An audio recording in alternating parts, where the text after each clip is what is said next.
Ever wonder what it's like to be the ultimate loner in a fantasy world? Meet Haruka, a guy with 0 friends, a bag of random junk, and a mission to survive. From goblin battles to magic mishaps, he's about to turn worthless into unstoppable. Are you ready for a wild adventure? Let's dive in. The story begins with Haruka, a boy hiding from a group of goblins who are busy preparing their meal. Trying to slip away unnoticed, Haruka accidentally snaps a tree branch, instantly drawing all the goblins' attention. He bolts, running as fast as he can. But as the goblins close in, Haruka smirks. He suddenly leaps into the air, revealing his trap a hidden pitfall. The goblins tumble straight into it, just as Haruka planned. He tosses off his hoodie, proudly admiring the trap he dug earlier. The scene shifts, showing he's been living alone in this strange world for a while. Cut to Haruka in a classroom, casually reading a manga during lunch break. He calls himself a loner, not just in this world, but in the regular one too. He divides his classmates into categories: the delinquents, gyrus, jocks, nerds, class reps, and everyone else. Naturally, he doesn't fit into any of these groups. Just as he rests his head on his desk, something strange happens. A mysterious circle starts glowing beneath him.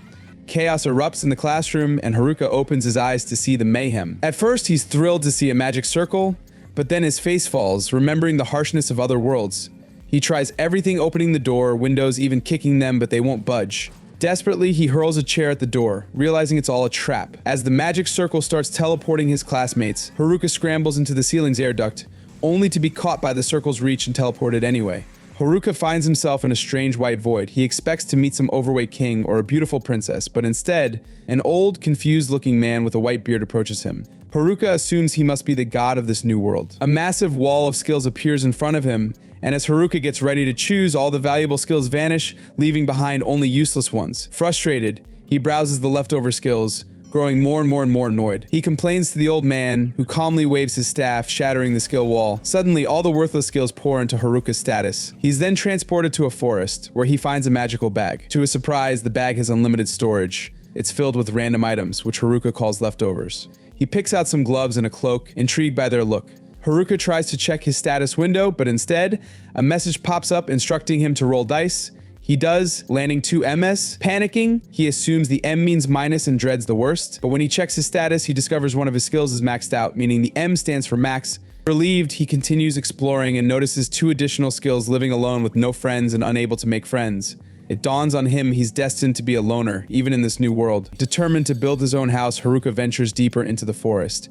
As the underbrush thickens, he grows uneasy, knowing he's defenseless if a monster shows up. He digs through his bag and finds a special lens that allows him to see the stats of everything around him. Haruka begins scouting the area, collecting mushrooms, which he stashes in his bag.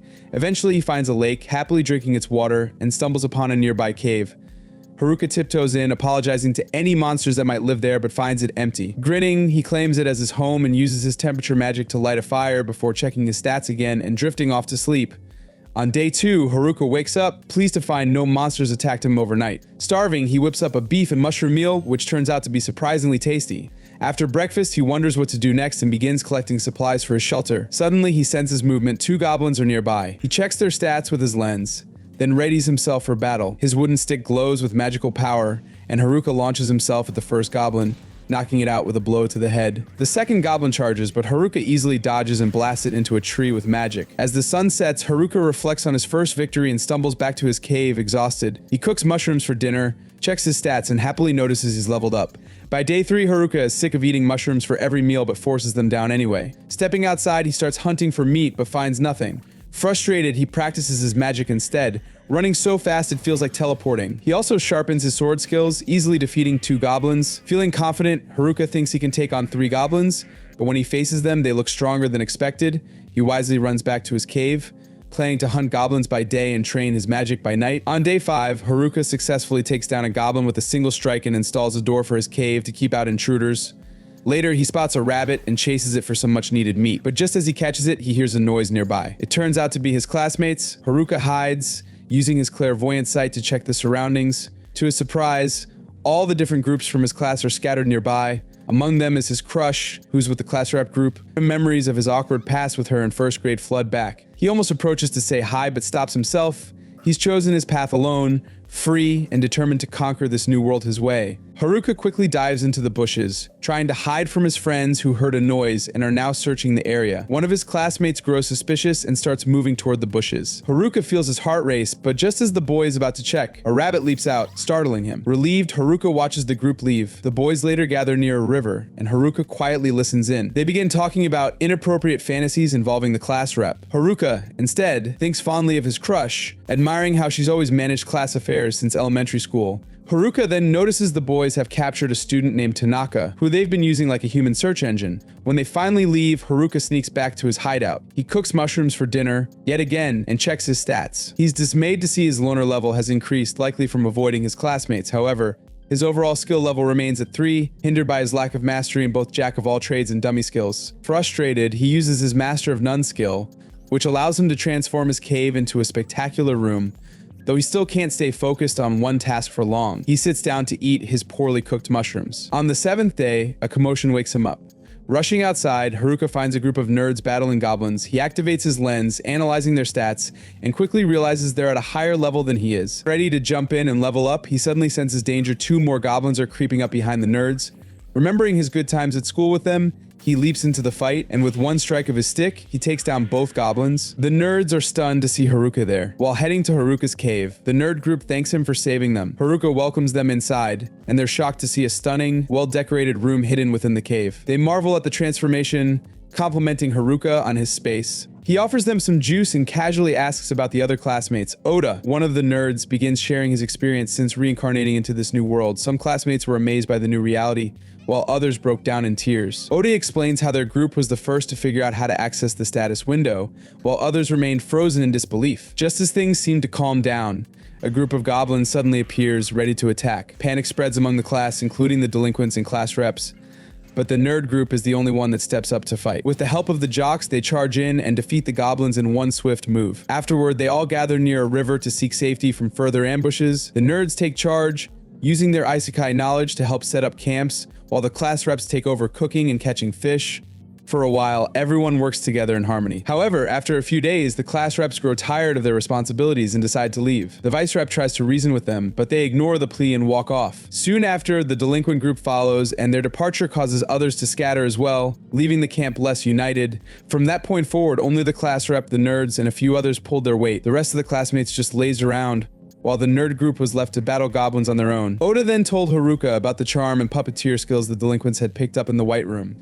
The nerds grew suspicious, noticing the delinquents sneaking out at night to fight goblins, leveling up their stats. When the nerds overheard them plotting inappropriate plans involving the class rep, they immediately went to the vice rep and explained everything. Upon hearing this, the vice rep decided it was time to level up herself. She approached the delinquents who had bad intentions for her, but in an instant, the tables turned. The delinquents were on the ground, immobilized. The nerds used their seal ability to block the delinquents' charm skill, forcing them to flee the camp. However, not long after, the delinquents launched a surprise attack, setting the camp ablaze and injuring others. With everything in ruins, the class rep and others blamed the nerd group for the disaster. Only the vice rep defended them, but as the minority, the nerds decided it was safer to leave. After hearing their story, Haruka admired their bravery and threw them a mushroom feast in celebration. The next morning, Haruka wished the nerds good luck on their journey, but they asked him to join them. Despite wanting to, Haruka, in a heroic manner, declined, explaining he couldn't because of his cursed state. After they left, Haruka decided to visit the other camps, only to find them deserted. As he explored, he sensed footsteps nearby. Activating his optical view ability, he saw the class reps in the distance. When they spotted him, Haruka quickly tried to hide, but they chased after him. Eventually, Haruka stopped when he heard them pleading for his help.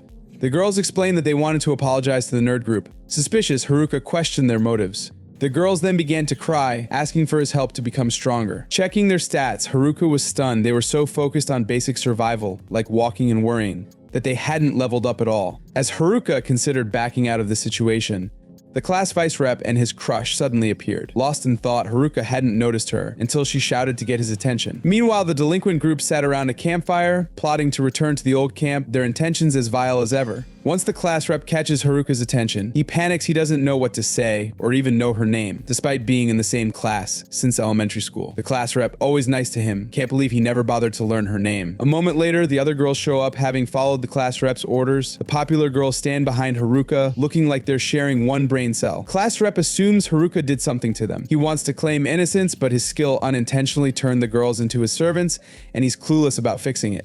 Haruka tries to explain without sounding guilty, but no one believes him, so he gives up and turns to leave. However, class rep forces him to stay to check on Shimazaki. Fortunately, a little shaking frees her from the subjugation. She tells the class rep she's fine, and Haruka thinks he's free to go, but the class rep insists on finding out how the subjugation happened. While the girls talk, Haruka, left by a tree, starts practicing his magic out of boredom. Haruka plans to expand his house, but messes up trying to build a basement, accidentally burying himself neck deep in the ground. He's stuck until the class rep finds him, shocked to see him buried after she only asked him to wait a few minutes. She helps him out, apologizing for not trusting him. As Shimazaki explained, he was just trying to help. Haruka doesn't recall offering to help everyone, but the girls are already thanking him, so he goes along with it. Haruka wants to head home, but the girls get mad because he's leaving them in the wilderness without help. Class rep realizes Haruka has a home and asks about it. He explains he built it in his spare time. The class rep is amazed he built a house while they struggled to set up camp, and the other girls are equally impressed. They ask how many people it can hold, and he says about 200 if he moves some furniture and empties the pool. Class rep is jealous but politely asks if they can stay the night as they're homeless. Haruka freaks out. Hosting a whole class of girls is overwhelming but calms down and leads them to his house. Thanks to his skills, he knows the way through the woods. Once they arrive, the girls are amazed by his house's grandeur, thrilled to have a roof and indoor plumbing after so long. As soon as Haruka mentions there's a bath, the girls frantically strip down and run towards it, right in front of him. Overwhelmed, Haruka sets up a tent to be alone and prepares to sleep. Just then, the class rep enters, wanting to talk. She thanks him for his help, explaining that after the nerds and gym bros left, the girls have been struggling, but now, after a bath and a good meal, spirits are high again. Still, the class rep feels she's failed as a leader since she couldn't help the class alone. Haruka thinks she's being too hard on herself. She's been keeping the girls together. While she worries they just got lucky not running into monsters, Haruka reminds her that the nerds were well prepared for this situation, unlike her. Considering it's her first isekai experience, she's done well. The class rep feels better after hearing him out, though she still feels insignificant compared to Haruka's achievements. Wishing him good night, she heads back inside, but Haruka knows he won't be able to sleep after everything. The next morning, Haruka is woken by one of the girls, asking him to get up for breakfast. He groggily tries to sleep more, but she crawls on top of him, insisting he gets up. Reluctantly, Haruka asks what's for breakfast, expecting mushroom soup again. To his surprise, it's fish today, and in his excitement, he accidentally headbutts the girl. Though she's slightly hurt, Haruka couldn't care less. He's thrilled to finally eat something other than mushrooms. Class rep can't understand why Haruka is so excited about eating fish when he's lived next to the river all this time. Haruka admits he's just terrible at fishing. Curious how the girls manage it, he asks to see their method. Class rep agrees and takes Haruka to the river with a girl who has lightning magic. She electrocutes the water to catch fish, impressing Haruka. He begs her to do it again, and though she's reluctant, she agrees. Before she can throw the lightning ball, Haruka seals it with his packing skill, tossing it in the river to catch more fish, and even acquires lightning magic in the process. Class rep is shocked, so Haruka explains that by using his packing skill on elements, he can gain that kind of magic. While useful, Haruka still doesn't find it impressive, as he thinks his other skills are mostly useless. While the girls play in the river, Haruka sits with the class rep and asks what they plan to do next. She says they'll head for the nearest village to catch up with the nerds, but they need to level up first. Haruka offers to help them train. A bit later, the girls gather in the forest, and Haruka asks their current levels. They tell him they're all above level 15, leaving Haruka depressed since he's still only level 7. Doubting they even need his help, he gives them a test, pitting them against level 6 kobolds. The girls think it'll be easy, but are quickly defeated. The kobolds actually fought back. They regroup to rethink their strategy, and for some reason the meeting takes place in Haruka's magic tent. Haruka's tent expands to fit everyone, though he's still confused why they chose it. After some deliberation, the girls head back out, determined not to lose this time. Haruka appreciates their motivation, but doubts they'll win. Once they leave, the girl from earlier approaches Haruka to apologize for testing him that morning. She wanted to see if he'd take advantage of the situation. Now that he's given them shelter, food, and help with fighting, she feels she can trust him and promises to wake him with breakfast again tomorrow. Haruka is glad she trusts him, though he only knows her as Fish Girl. The next morning, Haruka happily accepts breakfast from Fish Girl. However, he overhears the girls planning to fight the kobolds for revenge. Before they leave, class rep stops them, insisting they train first or they'll lose again. She suggests starting with goblins, but the fight doesn't go well. Despite the loss, some girls still think they're ready, while others pretend to be sick to avoid fighting. Haruka doubts they'll succeed, but to his surprise, the girls learn from their mistakes and work together to defeat the kobolds. Class rep congratulates them, and Haruka is relieved, thinking he can return to his loner life. But class rep thanks him for agreeing to join them on their journey to the village. Haruka knows he never agreed, but she's insistent, so he gives in. A little later, they've packed and are ready to leave the forest. Haruka reminds them to stay alert for dangers. Meanwhile, in another part of the forest, one of the boys from their class is running for his life. He trips over a rock, is cornered by his attacker, and gets strangled to death on the spot. Haruka, alongside the class reps, moves cautiously through the dense forest, intent on finding a way to defend themselves against the looming delinquent group. As they advance, an orc suddenly appears in their path. Without a second thought, Haruka steps forward, eager to take it down. Confidently, he tells the others to watch and learn from his combat skills. But as the orc charges, Haruka disappears, hiding behind a tree. It dawns on him the nerds were right, orcs can't be harmed by physical attacks unless magic is used. Haruka quickly pulls up his status screen. Revealing his impressive magic arsenal, he commands all 4 elements: water, air, earth, and fire. As the orc charges again, Haruka expertly dodges each blow. He leaps onto its back, striking it hard with his wooden sword, sending it crashing to the ground. The girls silently glance at him, a reminder that maybe magic would have been smarter. Another orc soon emerges. This time, Haruka doesn't falter, he summons fire magic, easily defeating it. He's surprised by how effective the low-level spell is, but the class rep quickly praises him as the strongest among them. As night falls, the group sets up camp around a bonfire. Haruka uses his earth magic to lay traps around the perimeter. Pulling out a map, he checks their next destination, quietly admiring his contact lenses and villager skills. Suddenly, an emergency alert flashes on his screen, urging him to investigate. As Haruka watches from the shadows, he spots figures emerging from the dark woods. Initially, he fears it's the delinquents targeting the class rep girls, but as they come closer, he sighs in relief it's just the jocks from his class. The boys casually greet him, while the class reps, hidden in the trees, try to listen in on their conversation. Haruka immediately starts teasing them, asking if they're chasing after the girls. Annoyed, the boys quickly clarify that they're actually looking for him. Curious, Haruka asks why they're avoiding the girls. The boys reveal they can't trust anyone, hinting at something far scarier than puppeteer or charm skills. Haruka's mind races and lands on the only explanation: the hijack skill. The boys confirm his suspicion, explaining that while the delinquent group hyped up puppeteer and charm, they never mentioned hijack. This means someone else holds that dangerous ability. Haruka playfully surprises them by claiming he has the hijack skill himself, but the boys shrug it off, saying they're fine with that. Grinning, Haruka admits he was bluffing, he only has the subjugate skill. Relieved, the boys tell Haruka they need to go spy on the delinquents, but ask him to pass on their apologies to the girls. As they leave, Haruka jokingly suggests they team up with goblins since they're equally dumb. On day 17, Haruka tells the group to gear up as they venture deeper into the forest. He notices the group acting oddly, and the class rep finally approaches him, mentioning Kakizaki and the jocks. Haruka interrupts, delivering the boys' apologies.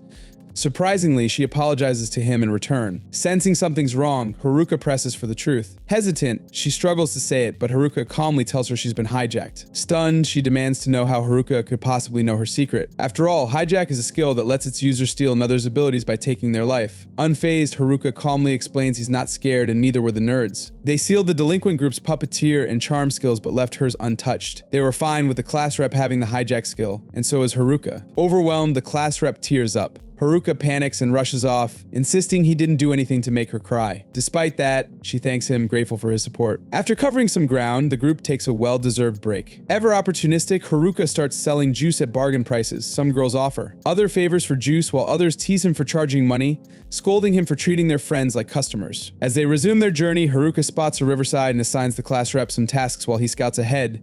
She insists on joining, but before she finishes her sentence, Haruka bolts off at full speed. Using his magic wrap and weight magic, Haruka lightens himself, easily climbing trees and leaping higher for a better view. Just as he starts to enjoy the moment, his weight magic fails, and he crashes through the trees, hitting every branch on the way down. His HP drops to a worrying 10%. When the class rep asks about his injuries, Haruka casually replies that he fell from the sky. She scolds him, unsurprised. Trying to shift the mood, Haruka reveals he picked berries for juice, exciting one of his fangirls enough to give him a tight hug. The next day, they continue scouting, finding their lost classmates, battling more orcs, and enjoying some river time before emerging from the forest into a vast open field. Haruka becomes more vigilant, aware they're now in plain sight of lurking monsters or foes. Opening his status window, he notices a new skill, airwalk. Naturally, he tests it.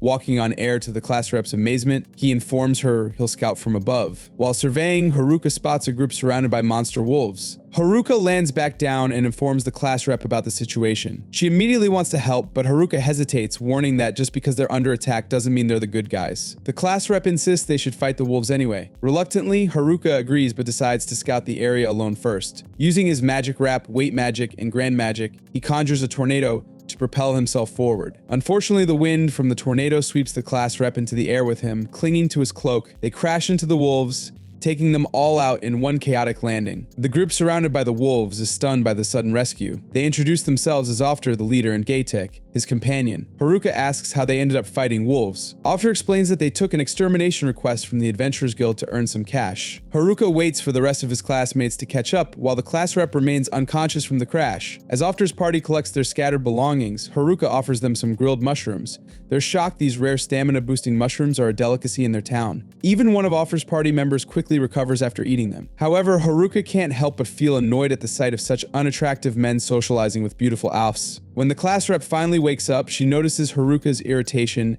and raises an eyebrow. Soon, the other class girls arrive, equally stunned by the sight of the elegant Alf girls. Ofter then leads Haruka and the group toward Omi City. The girls, excited, rush ahead to the city gates and eagerly enter. Meanwhile, the delinquent group continues to track the girls. One of the nerd boys they had previously trapped suggests they unseal their skills before confronting the girls again. So the delinquents decide to hunt down the nerds first. Unbeknownst to them, the dumb jocks from earlier are watching their every move from behind the trees, fully aware of their plans. As Haruka and the girls enter the lively town, the bustling market immediately captivates the group. The vibrant colors and lively sounds are a feast for the senses, but Haruka, he's less than thrilled. This chaos doesn't suit his lone wolf nature. While the girls explore in awe, the class vice rep takes charge, rallying the group with clear direction. Haruka, feeling his responsibilities have come to an end, quietly steps back, ready to fade into the background. Just as he plans his quiet escape, the vice rep calls him out, snapping him back to reality. Her plan is straightforward: visit the Adventurers Guild to sell their loot, register as members, find a place to stay, and maybe even dig up information about their missing nerdy classmates. At the Adventurers Guild, Haruka notices the unfriendly stares of rough-looking adventurers, but before anything escalates, Ofter pulls him aside. The guild boss wants a word. Haruka reluctantly steps into the intimidating office, bracing for the worst. Instead, he's met with gratitude. The boss personally thanks him for saving Ofter's party, leaving Haruka completely stunned. After the meeting, Haruka decides to sell his collection of magic crystals. The shopkeeper's jaw drops when he sees the stash. It's far from ordinary. Haruka is told to return the next day for proper valuation, adding a twist to his already eventful day. Later, the girls return from their registration, urging Haruka to do the same. For once, he steps into the registration room with a hint of excitement, but his hopes are dashed when the attendant informs him he needs to be level 10 to register. As a solo adventurer, the bar is even higher, level 20. Feeling trapped by his lone wolf nature, Haruka is saved from despair when the vice rep steps in, vouching for him and taking responsibility for the group. That night, the guild arranges lodging for the group, but the rest stop turns out to be a love hotel. While the others settle in without much fuss, Haruka lies awake, longing for the peace of the woods. By morning, the group gathers for breakfast as the vice rep reassures everyone about the safety and opportunities in the city. Haruka heads back to the guild to collect his crystal payment, only to hear it'll be issued in installments due to the guild's tight funds. His first payout, a staggering 8 million Eri, gives him plenty to explore the town. Gaytek, a member of Ofter's party, invites Haruka to a special place. To Haruka's surprise, it's an ancient relic shop. Hours fly by as he combs through treasures, eventually finding a magical necklace engraved with the number 7. The shopkeeper explains its unique power. It allows the wearer to use 7 magical items simultaneously. Haruka, thrilled by the possibilities, buys it. However, things take a chaotic turn when the vice rep storms in to hurry him along, only to witness Haruka accidentally fusing his relics into a single, extraordinary item worth 10 million AR. After some intense negotiations, they manage to buy it at a discount, cementing the deal as an unforgettable adventure. By day 20, Haruka is broke after his extravagant spree. With no cash but a hunger for more crystals, he plans a secret escape from the city. Unregistered and without a permit, he dons his invisibility cloak and fused hoodie and sneaks past his classmates. Just as he's scaling the city wall, a few classmates spot him, and his distraction causes him to stumble. After narrowly recovering, he notices one of the girls from the prankster squad is missing. Using his perception skill, he tracks her to a clothing stall, where she's trying on a rather risque outfit. The group arrives to chide her choice, and Haruka, unable to hold back, remarks that she's half-dressed. Her sharp glare forces him to backtrack with an awkward compliment. With his stealth mission ruined, Haruka knows Plana has failed spectacularly. Day 21 brings more drama. The class rep leads the group on their first mission, leaving Haruka out as punishment for his attempted escape. Undeterred, Haruka sneaks out again, successfully slipping past the city's watchful eyes. Outside the walls, he stumbles upon a group of thieves ambushing a carriage. Initially ignoring the scene, Haruka is forced to intervene when one thief targets him. With his staff in hand, he unleashes a barrage of fire bullets, quickly overwhelming the attackers. A girl from the carriage, introducing herself as Muriel, thanks Haruka for his bravery and requests his escort to her destination. Flattered, Haruka agrees. During their journey, he complains about the last town's inefficiencies, only to realize too late that Muriel is the daughter of the town's lord. As they approach Omiwai, the very town Haruka was fleeing, he is left speechless. Meanwhile, in the forest, tensions rise as two rival groups, the delinquents and the jocks, prepare for a fight. But before a blow is struck, a shadowy figure emerges, taking one down with lethal precision, leaving both groups shaken and wary of what's to come. The remaining delinquents charge at the mysterious figure, but one by one, they're taken down with ease. The dumb jocks, realizing they're no match, try to flee. Their escape is cut short when the figure leaps into their path, blocking the way with chilling precision. Meanwhile, back in Omuai, Muriel drags Haruka into her family's grand mansion, thwarting yet another escape attempt. As Haruka explores the lavish halls, he stumbles upon a portrait of the Lord and his wife. Before he can plan his next move, Muriel catches him mid-sneak. Frustrated, she leads him to an extravagant dinner table brimming with dishes he hadn't seen since his reincarnation. As Haruka devours the feast, Muriel thanks him again for saving her, handing him a bag of money and a VIP pass for unrestricted entry to and from the city. Lost in the food, Haruka barely notices her gratitude or the special outfit she wore just for him. On day 22, Haruka faces yet another scolding from the class rep for trying to escape. He brushes it off, claiming he's been invited to the Lord's manor. Suspicious, the vice rep insists he stay put, but as soon as the group leaves, Haruka grabs his cloak, arms himself, and slips a note behind, claiming he's gone to check on the dumb jocks. Using his VIP pass, he slips out of the city, eager to return to the wilds of the forest. The thrill of being back in nature is short-lived. A massive orc ambushes Haruka, but falls to a single strike. Soon after, Haruka spots a blood trail leading to his hideout. Following it, he finds the dumb jocks barely clinging to life. Using every healing potion he has, Haruka stabilizes them, and they immediately ask if the girls are safe. Haruka reassures them before night falls, and the jocks reveal the horrifying truth: the delinquents are dead. Their weapons stolen by the mysterious figure, who now has a new target, the class reps. The jocks explain the figure's motive: the vice rep, with his rare hijack skill, is the ultimate target. The mysterious figure let the jocks live, expecting them to warn the girls, but instead, they fled into the forest, ending up at Haruka's hideout. After some thought, Haruka sends the jocks back to the city to protect the girls, choosing to face the mysterious figure alone.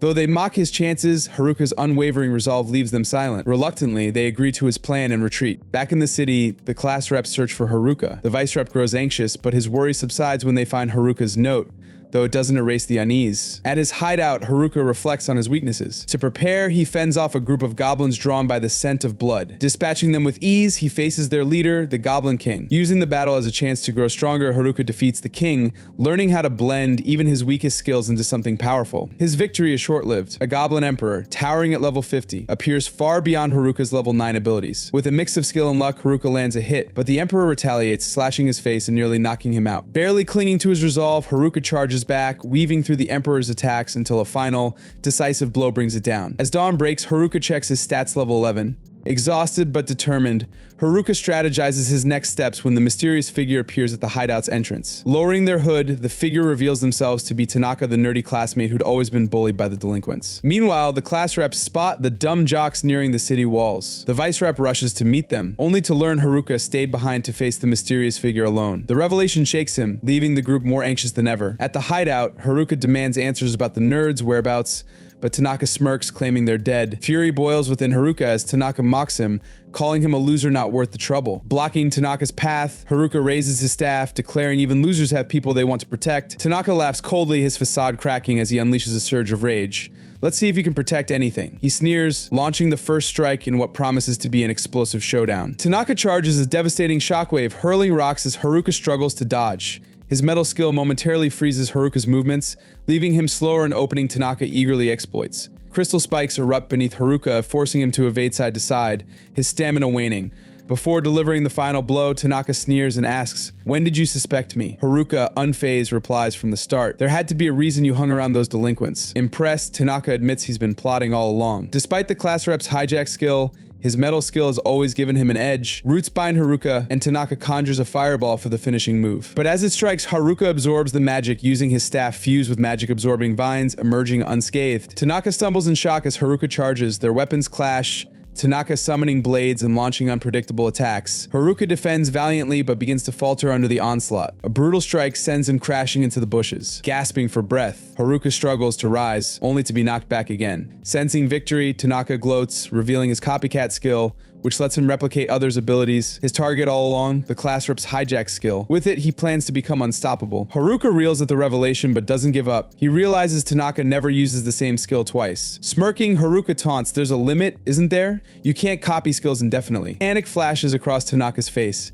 and Haruka presses on, dodging relentlessly to force Tanaka to exhaust his arsenal. Desperate, Tanaka swings wildly, summoning a laser beam to push Haruka back. Even with his secret exposed, he remains a formidable foe. Breathing heavily, Tanaka activates his death skill, confident it will end the fight. Haruka collapses and Tanaka laughs, declaring victory. But as Tanaka turns to leave, Haruka speaks, "It's rude to step on someone's head without apologizing." Shocked, Tanaka demands to know why Haruka is still alive. Haruka calmly explains resistance skill, maxed out luck, and collapsing just for fun. Frustration boiling over, Tanaka questions how Haruka is moving after being frozen by his metal skill. With a sly grin, Haruka reveals he's been using his puppet skill to control his own body externally, rendering Tanaka's restraints useless. "You call these trash skills? I call them unstoppable." Out of options, Tanaka unleashes his remaining energy in a flurry of slashes, but Haruka deflects each one with ease. As Tanaka grows weaker, Haruka counters every move, inching closer to victory. In a desperate final attack, Tanaka remotely controls a sword to stab Haruka from behind, believing he's finally won,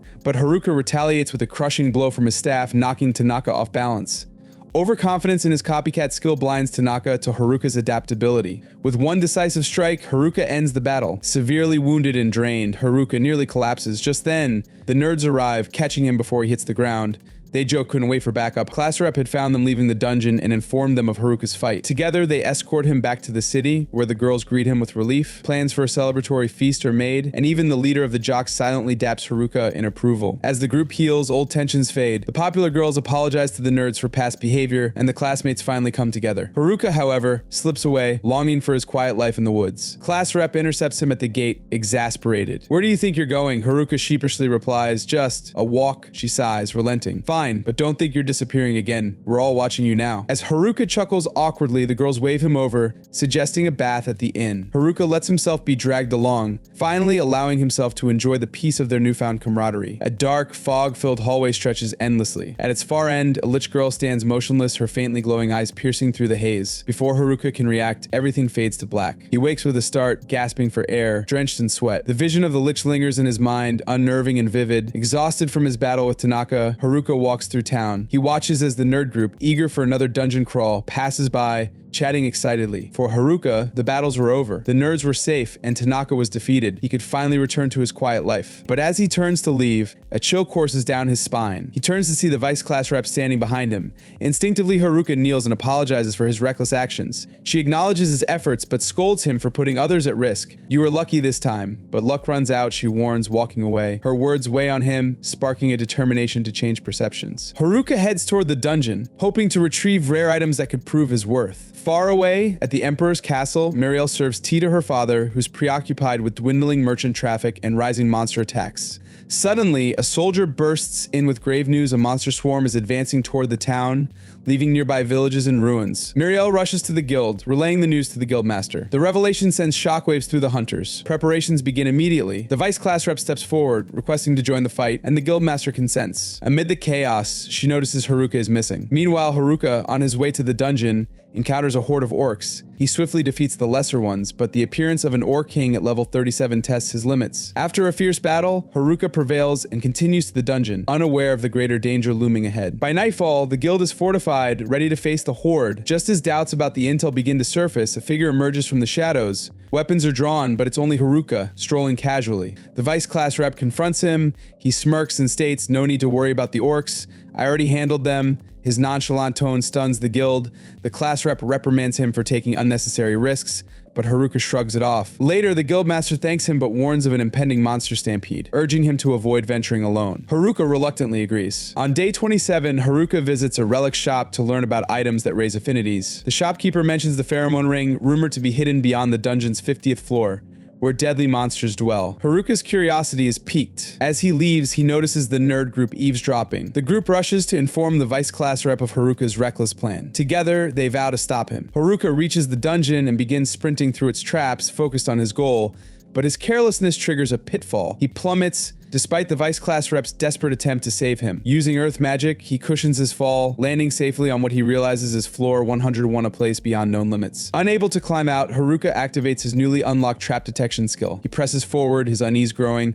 Eventually, he discovers a door radiating immense mana. As he opens it, the oppressive energy nearly overwhelms him. Inside, the lich girl from his vision stands, her presence more terrifying than imagined. Haruka appraises her level 100. His shock is quickly replaced by resolve. Gripping his wooden staff, he charges. The Lich moves faster than he can follow, effortlessly blocking his strikes. Haruka attacks again, but she counters with the same ease, her hypersonic speed leaving him reeling. Despite the overwhelming odds, Haruka refuses to back down. His determination grows with every failed strike. This isn't just a fight for survival, it's a chance to overcome his limits. Meanwhile, the class group reaches floor 47, exhausted but resolute. A debate about turning back arises, but the fish girl rallies their spirits. Haruka wouldn't give up on us, so we won't give up on him, she declares. United, they press on. Back with Haruka. Every swing of his staff is met with an effortless parry. His appraisal skill fails to decipher the Lich's true powers, leaving him in the dark. But deep within, Haruka knows he must find a way to outwit her speed and devastating power. As the Lich's glowing eyes lock onto him, Haruka takes a deep breath. He whispers to himself, trash skills or not, this isn't over. In Omui City, ominous clouds gathered above the outermost dungeon, hinting at a threat far greater than the Orc Horde. Muriel, shaken by the foreboding sight, urged her father, the City Lord, to mobilize the guild for an imminent crisis. Elsewhere, Haruka faced the overwhelming speed of the Lich. Relying on his magic warp ability, he matched the Lich's rapid movements, but his attacks were effortlessly parried. No matter how relentless he was, the Lich dodged with ease. Then, in a flash, Haruka was struck down, collapsing to the ground. Desperation sparked a memory. Haruka remembered the God Eye lens, an item capable of tracking the Lich's swift motions. With renewed resolve, he fought on, knowing any lapse could be fatal, but exhaustion soon caught up with him. Drained of magic and stamina, he knelt as the Lich advanced, unyielding and full of energy. Yet to his surprise, the Lich didn't deliver the final blow. Reflecting on the battle, Haruka noticed an oddity: there was no bloodlust in the Lich's strikes. Seizing a chance, he lunged forward, only for the Lich to halt her blade mere inches from his neck. It was then Haruka realized the Lich was under the control of a sinister magical aura. Summoning his strength, he channeled his staff to absorb the dark mana. With one decisive blow, he shattered the force binding his enemy, ending the fight. As the dark energy dissipated, Haruka noticed something unusual. The Lich appeared almost relieved, as if longing for release. She dropped her weapon in silence, but before Haruka could react, the malevolent mana began to regain control. With no other option, Haruka prepared to strike the killing blow. Yet in that pivotal moment, he hesitated. Lowering his staff, he chose instead to embrace the Lich,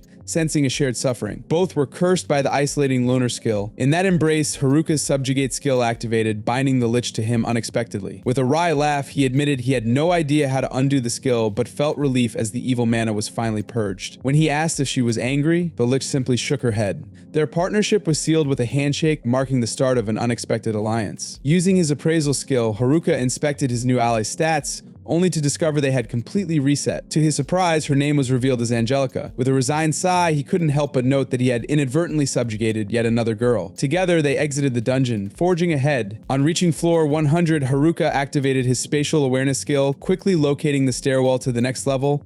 However, before he could proceed, the floor master, a towering, living skeleton, emerged. Anxiety gripped him as he sought to avoid a direct confrontation. Thinking on his feet, Haruka used earth magic to break the ceiling above, accidentally sending Manitors from floor 99 crashing down onto the skeleton. The resulting chaos left both enemies severely weakened, forcing them to battle each other. Angelica tugged at Haruka's attention, her gaze fixed on the skeleton's armor. Understanding her intent, he retrieved it for her. The oversized Angelica used her magic to resize the armor perfectly. Now clad in her new gear, she took the lead, exuding confidence as they advanced. Meanwhile, on floor 50, a group of students faced their own challenge, a Cyclops with 4 fearsome arms. As the towering beast rampaged, chaos erupted, and the students scrambled to maintain their front lines against its relentless attacks. Back on floor 98, Haruka gifted Angelica a storage cape, bringing a rare smile to her face. But their reprieve was short-lived. Haruka sensed an imminent threat. A Lich immune to physical attacks appeared, wielding dark magic. Haruka skillfully evaded its spells, countering with his staff. Through wit and perseverance, he defeated the creature and claimed a glowing crystal as a reward. Descending to floor 97, the duo encountered swarms of venomous moths filling the air. Haruka conjured a blazing inferno, baiting the swarm before intensifying the flames to incinerate them entirely. On floor 96, they faced venom crawlers, their sticky threads posing a dangerous challenge. Thinking quickly, Haruka used earth magic to roll the ground like a steamroller, crushing the crawling menace in one powerful sweep. By floor 95, a palpable tension filled the air. A powerful presence emerged from the shadows, a living sword,